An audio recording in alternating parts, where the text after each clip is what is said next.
Boa noite, ouvintes da Rádio Abel e da TV Abel. Hoje, segunda-feira, vamos estudar o Evangelho segundo o Espiritismo no capítulo 26. Dai gratuitamente o que gratuitamente recebestes, nos itens 5 a 10, que envolvem os mercadores expulsos do templo e a mediunidade gratuita. Apenas para termos noção, o capítulo 26 começou com os itens dom de curar, nos itens 1 e 2, preces pagas, nos itens 3 e 4, e agora então cobriremos mercadores expulsos do templo, 5 e 6, e mediunidade gratuita, de 7 a 10. E vamos então fazer uma revisão do que esse capítulo nos traz. E eu levantei aqui que esse capítulo do Evangelho segundo o Espiritismo traz duas passagens de Jesus. A primeira diz que devemos dar de graça o que recebemos de Deus, E a segunda nos descreve a ação de Jesus ao expulsar os mercadores do templo.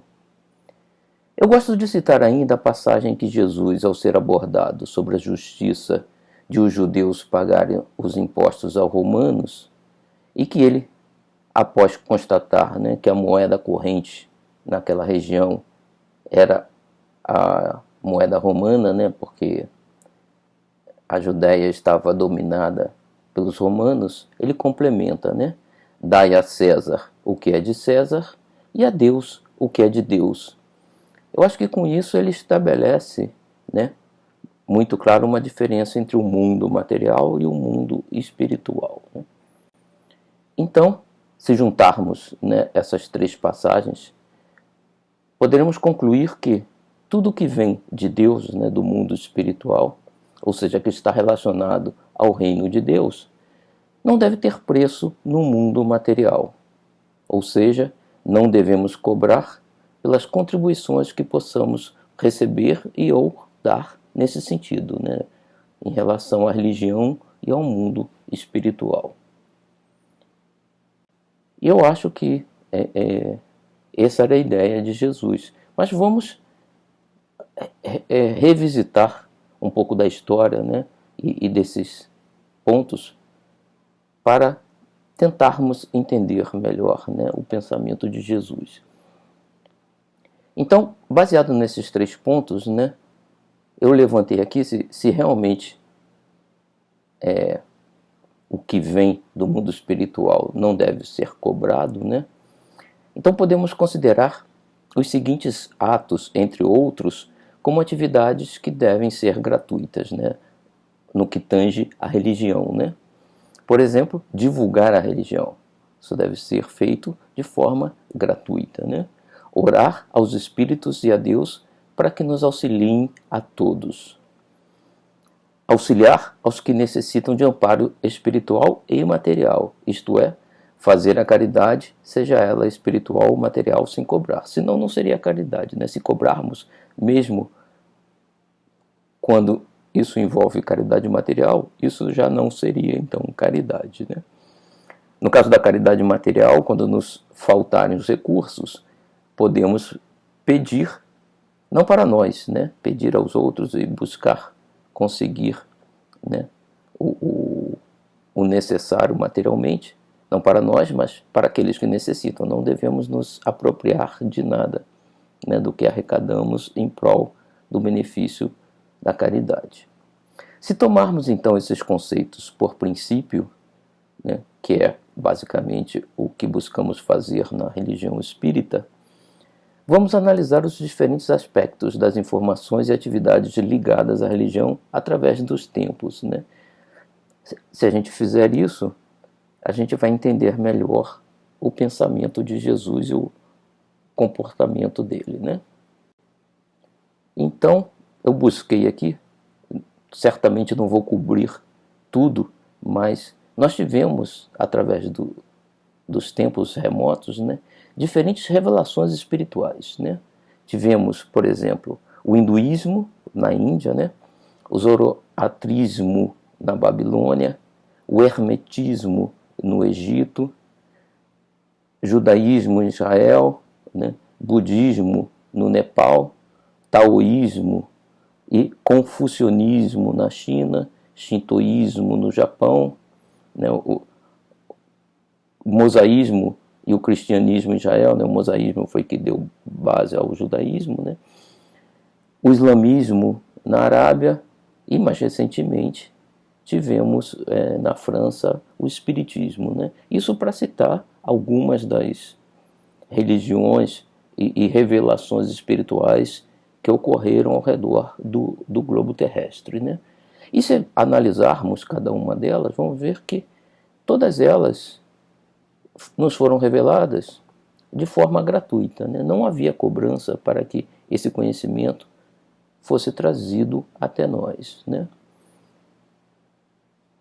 Então, os seus reveladores iniciais não cobravam, né, para dar aquela informação, das quais eles foram os reveladores, né? Se a gente tomar, por exemplo, Buda e o próprio Jesus, né, além deles trazerem essa informação de graça, eles ainda realizaram diferentes atos de auxílio, né, às populações com as quais conviveram, né? Jesus fazia curas, né? Buda auxiliava a todos que necessitavam, sem jamais pedir pagamento por isto, né? Eles faziam de boa vontade, né? Então esse é o princípio que a gente vê desde o início dos tempos, né, em relação às informações, né, como um todo, das religiões, né, sobre o reino de Deus, né. E aí a gente diz, mas em algum momento não houve cobrança? Né? A gente vê até hoje ainda algumas religiões fazendo cobranças, né? Então nós vamos tentar resgatar esse processo, né? E a gente vê que se ocorreram cobranças, essas foram instituídas pelas igrejas que se formaram baseadas nas informações reveladas, né? Então a gente vai tomar, por exemplo, o que é mais conhecido nosso, como exemplo, o dízimo, né? E a gente vai ver o histórico rapidamente do dízimo para entendermos esse processo. O dízimo, então, significa a 10ª parte, é uma contribuição financeira para ajudar organizações religiosas judaicas e algumas denominações cristãs, né? Então, o dízimo vem do mosaísmo, né? Do judaísmo, e em algum momento, desculpa, foi incorporado nas religiões cristãs, né? Apesar de atualmente estar associada à religião, muitos reis na antiguidade exigiam o dízimo de seus povos. Então, eu coloquei aqui, né? Ou seja, inicialmente o dízimo era um imposto cobrado pelos governantes, né? Uma forma de cobrança de imposto pelo governo daquele tempo. Como no passado, né, o governo e as religiões estavam muito associadas diretamente, né? Então o que aconteceu em algum momento é que as igrejas também assumiram essa cobrança de um imposto, vamos dizer assim, para elas, né? Então, em algum momento o dízimo foi incorporado às religiões. Nós vamos ver como isso aconteceu a princípio no caso do dízimo, né? Então, a história nos conta que no contexto da reconstrução do Templo de Jerusalém, após o exílio babilônico, né? Então, só para termos ideia, o Templo de Jerusalém foi construído por Davi quase 1000 anos antes de Cristo, né? Depois, mais ou menos em 500 por aí, a Judéia foi invadida pela Babilônia, muitos judeus foram escravizados, foram levados para lá, e depois que eles abandonam a Babilônia e voltam para Israel, né, o templo havia sido destruído e eles reconstroem aquele templo. templo. Então, quando a gente lê o Novo Testamento, que Jesus vai ao templo, é o templo reconstruído, né, que foi reconstruído aí. E o dízimo é incentivado no capítulo 3, dos versículos 8 a 12 do livro de Malaquias, no Antigo Testamento, exatamente como um imposto a princípio para a reconstrução do templo e a recuperação da religião judaica, né, depois do êxodo da Babilônia. Nesse contexto, que visava a restauração da classe sacerdotal e levítica, bem como atender os despossuídos, e a infidelidade nos dízimos foi considerada um assalto a Deus, enquanto a fidelidade nos dízimos é apresentada como um teste de bênçãos. Então, praticamente, naquele momento, todos que seguem a religião têm que contribuir, né? Se não contribuem, são considerados infiéis. E aí, então, na Idade Média, né, no catolicismo, antes da Idade Média ainda, né, na Idade Antiga ainda, no catolicismo, durante o concílio de Tours, que ocorreu em 567, um decreto para a coleta do dízimo foi promulgado. Em 585, durante o segundo concílio de Macon, um decreto foi adotado para a excomunhão daqueles que não pagam o dízimo pela igreja, né? Ou seja, no cristianismo primitivo não era cobrado o dízimo, como era feito no judaísmo, né? Que passou a ser cobrado depois da criação do catolicismo apostólico romano, né? Depois de Constantino.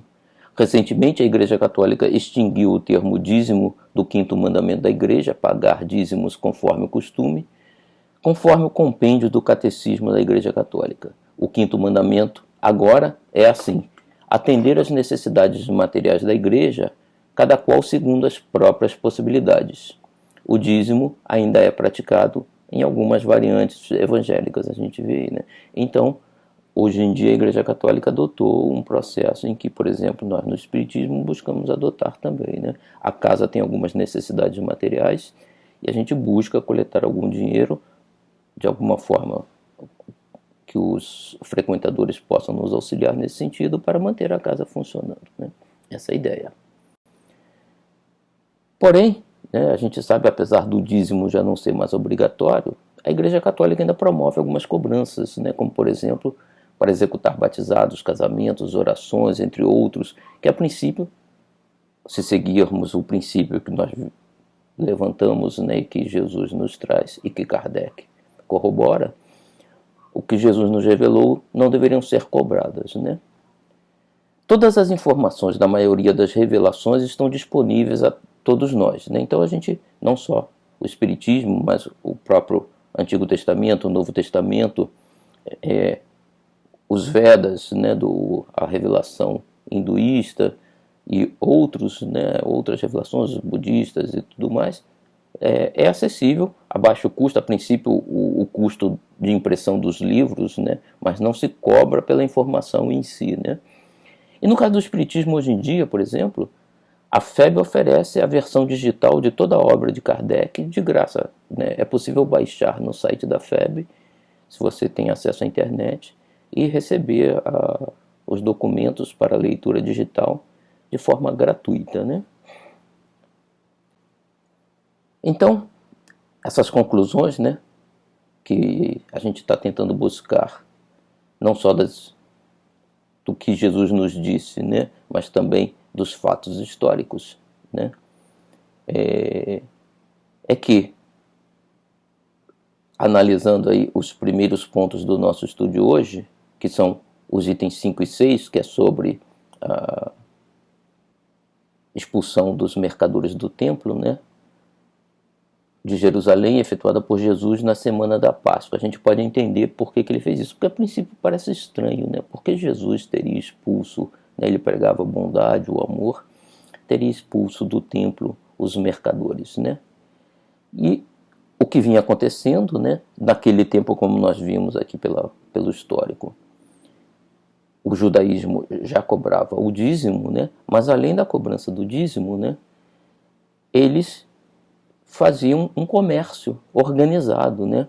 E era, como o próprio apóstolos dizem no Novo Testamento, né, administrado pelos príncipes da igreja, né, ou seja, os líderes da igreja, né, na época de Jesus, os fariseus, que administravam o templo de Jerusalém com cobranças de todo tipo, né? Enquanto boa parte do povo passava fome, os líderes espirituais viviam na riqueza, né? E o que eles faziam, né? Principalmente em dias de festas, né, como a Páscoa, em que milhares de pessoas se dirigiam a Jerusalém, e principalmente ao templo, né, era o seguinte: como as pessoas em geral, e principalmente judeus de todas as partes, né, que se movimentavam, iam a Jerusalém para participar das festividades da Páscoa e vinham de diferentes lugares, eles também traziam diferentes moedas, né, em função da sua procedência, do local da onde vinham, né. E o templo então montava bancas, né, para realizar a troca das moedas. Daí até na Idade Média também na Itália isso acontecia, e daí o nome de bancos hoje em dia que a gente dá, né. E eles faziam a troca das moedas para você poder fazer a aquisição de coisas no templo, por exemplo, né, ou mesmo talvez na cidade. E eles cobravam naturalmente uma taxa para fazer essa conversão das moedas, né. E ainda, né, muitos dos que iam ao templo ofereciam oferendas, né, a Deus. E naquele tempo, né, ainda muitas das oferendas eram sacrifícios de animais, né, ainda se fazia sacrifícios de animais, além de doar perfumes, óleos e outras coisas, né. Porém, esse é um detalhe, né, que não se fala muito, mas não se podia trazer a oferenda de casa, né.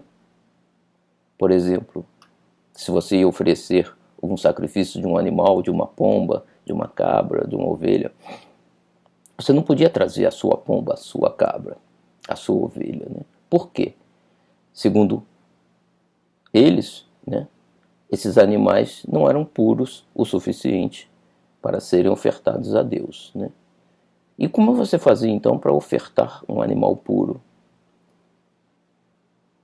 Os mercadores do templo criavam os animais com as bênçãos dos dirigentes da igreja, e esses sim seriam os animais puros a serem ofertados. Então, pombas, cabras, bois, perfumes, óleos, o que fosse ser ofertado a Deus deveria ser adquirido dos mercadores do templo, né? Então era um comércio enorme, porque isso garantia, segundo eles, a pureza das oferendas, né?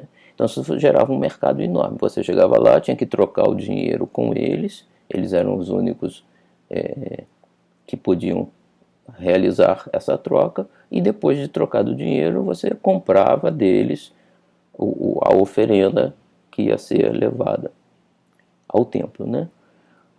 E isso ademais de cobrar o dízimo, né? Então tinha todo um processo de cobrança aí.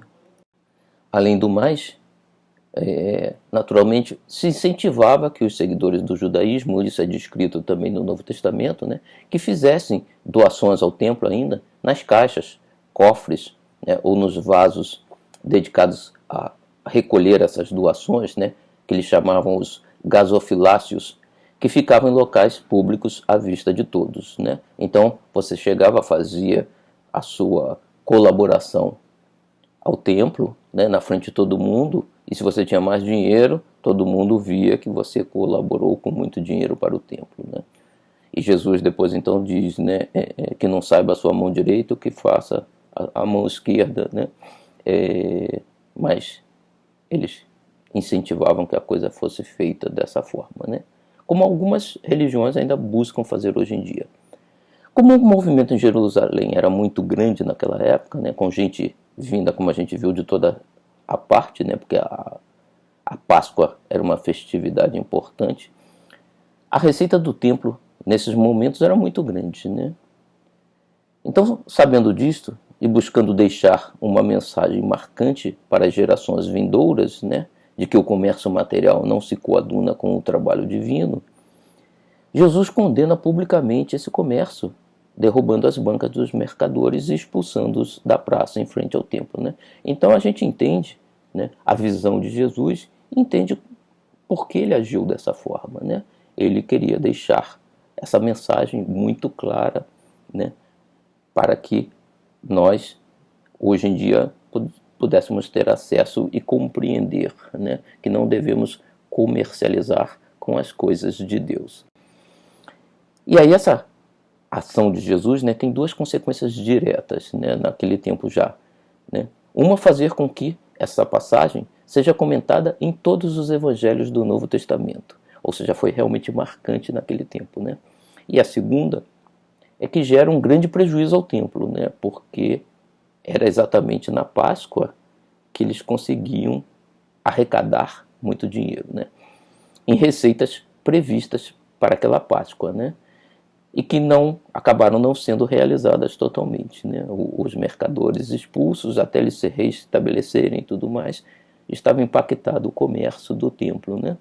Essas duas ações acabam acelerando uma terceira, né, que é apressar o processo de prisão e julgamento de Jesus, levando-o à crucificação, né. Jesus tinha noção de que, ao fazer isso, além de deixar uma mensagem positiva para nós, ia, de alguma forma, cutucar, vamos dizer assim, né, incomodar, né, os fariseus, e eles reagiriam, né, mas fazia parte do processo esperado, né, da vinda de Jesus.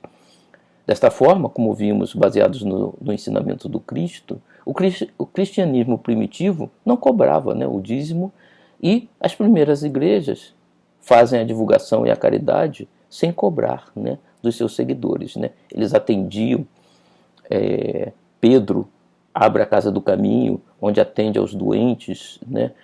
Os apóstolos saem em pregação, Paulo e tudo mais, sem cobrar nada por isso, né. Eles só pediam ajuda, um alimento, ou um local para dormir, e seguiam adiante, né. Não cobravam nenhuma dessas ações, né. Então, o espiritismo, que busca ser, né, o cristianismo redivivo, nós temos que trabalhar da mesma forma, né, só com doações voluntárias, não para nós, os trabalhadores da casa, mas para os necessitados e para a própria casa em si, quando necessita de alguma ação material na casa, né. A partir do século III, como nós vimos então, né, quando a Igreja Católica se associa com o governo romano, é quando se inicia mais fortemente o movimento de os sacerdotes viverem à custa da Igreja, né, e que se recupera então o modelo de cobrança do dízimo, tornando em 587, como vimos, obrigatório. Desculpa. Até a Idade Média, diversas taxas e cobranças são instituídas, né, além do dízimo, né. Então, de alguma forma, em algum momento, a Igreja Católica vai recuperando aquele modelo que Jesus condenou no judaísmo, né. E culmina com as indulgências, né, o que acaba levando então a um levante e ao surgimento da Igreja Protestante, né, porque eles se colocam contra isso aí, né. Hoje em dia, se cobram diversas taxas para a execução de vários serviços nas igrejas católicas, e muitas igrejas protestantes atuais, principalmente evangélicas, né, ainda cobram o dízimo, né, que a gente vê não deveria ser cobrado. E de lá para cá, né, da reforma protestante, temos o surgimento do espiritismo, né, que busca reviver o cristianismo primitivo. Então a gente tenta trabalhar como os apóstolos trabalhavam, né, como os primeiros seguidores do cristianismo trabalhavam, né. Então, novamente, se procura colocar em prática os ensinamentos básicos de Jesus, de não cobrarmos pela divulgação, pelo auxílio espiritual e material que realizamos, né. Assim, contamos com o auxílio dos nossos frequentadores, na medida das possibilidades de cada um, para as necessidades materiais da casa, né. A gente tem que pagar alguns impostos, manutenção dos serviços básicos da casa. E tirando essas despesas, o que a gente arrecada, a gente investe em caridade, né? Na caridade material que buscamos praticar. E a gente busca praticar a caridade espiritual sem cobrar também, né? Então todos os trabalhos de divulgação da doutrina e as atividades de caridade espirituais, né, como palestras, atividade dos médiuns e de auxílio espiritual, devem ser executados e na nossa casa, por exemplo, são executados de graça, né? Então preces, passes, auxílio espiritual a encarnados e desencarnados são livres de taxa. O frequentador não precisa pagar por isso. E como, né, a gente vê um dos diferenciais do Espiritismo em relação às outras religiões é o contato com os espíritos, né, que é executado através dos médiuns. Quando se fala em execução de auxílio espiritual, né, não se pode dissociar esse auxílio do trabalho mediúnico, né? É muito forte na nossa casa, né? Daí o foco muito grande que se dá em garantir que todos os médiuns realmente espíritas, né, engajados em reviver a mensagem de Cristo, né, o cristianismo primitivo, realizem esse trabalho de graça, né? É o que se busca dentro do espiritismo, né? E aí os itens de 7 a 10 desse capítulo exatamente tratam desse ponto, né, de que devemos praticar a mediunidade de forma gratuita, né? E Kardec nos explica por que a gente vai rever alguns dos pontos aqui adiante, né? E aí cabe ressaltar, né, exatamente como Kardec nos deixa, que a mediunidade não é uma criação do espiritismo, né? Mediunidade sempre existiu, né, desde o tempo antigo, né, já no Antigo Egito, como no tempo de Moisés, assim como no tempo de Jesus, né? Por exemplo, Moisés proíbe certas ações dentro da mediunidade, por exemplo, prever o futuro, cobrar e tudo mais, já naquele tempo, porque a mediunidade já existia e já naquele tempo alguns buscavam cobrar por esse serviço, né? Assim como existiu no tempo de Jesus. Kardec deixa claro exatamente o seguinte: os apóstolos e os primeiros seguidores de Jesus, a maior parte deles eram médiuns e trabalhavam de graça pela religião, né? Não cobravam por isso, né? Assim como os primeiros líderes, né, das igrejas. Na Idade Média, a mediunidade foi duramente perseguida, né? Com muitos médiuns condenados à fogueira, acusados de bruxaria. E aí o que aconteceu? Isso levou, né, muito dos médiuns, a partir daquele momento, a trabalhar na clandestinidade, né, porque eles tinham medo de ser perseguidos pela igreja, né, fazendo com que muitos fizessem da mediunidade uma forma de ganhar a vida, né, de ganhar dinheiro com isso. E aí surgiu então o Espiritismo, né, e o que o Espiritismo fez foi apenas oficializar a mediunidade, né, que já existia há muito tempo, como uma atividade permitida e desejada dentro da religião, né, trabalhando para a evangelização dos trabalhadores mediúnicos dentro dos conceitos do cristianismo redivivo, né? Então, o Espiritismo, através do auxílio dos espíritos, através da mediunidade, busca recuperar o ensinamento do cristianismo redivivo. E assim como Moisés, no seu tempo, o espiritismo moderno busca conscientizar os médiuns da necessidade de focar o seu trabalho nas atividades de desenvolvimento pessoal e de contribuição espiritual para os necessitados como um todo, né?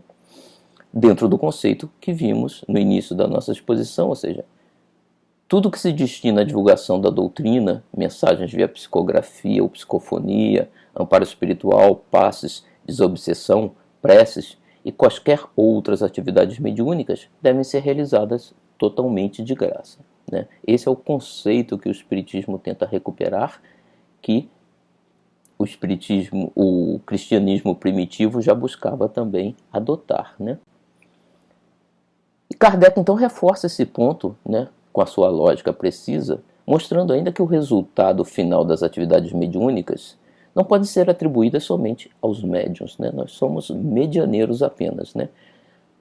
O que nós contribuímos é o conhecimento dos espíritos, né?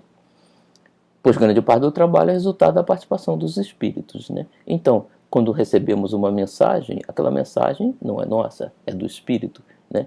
quando a gente dá passe, a gente está recebendo as energias dos espíritos que nos cercam e que nos amparam e auxiliam no nosso trabalho, para auxiliar aqueles que lá vão receber o passe, né? Então, não é nosso, né? Nós somos apenas o fio condutor, né, que leva essa energia do espírito até o necessitado. Então a gente não pode cobrar por isso, né? Não podemos cobrar o que não é nosso, né? E Kardec exatamente pergunta, né, como poderíamos cobrar por algo que não depende de nós?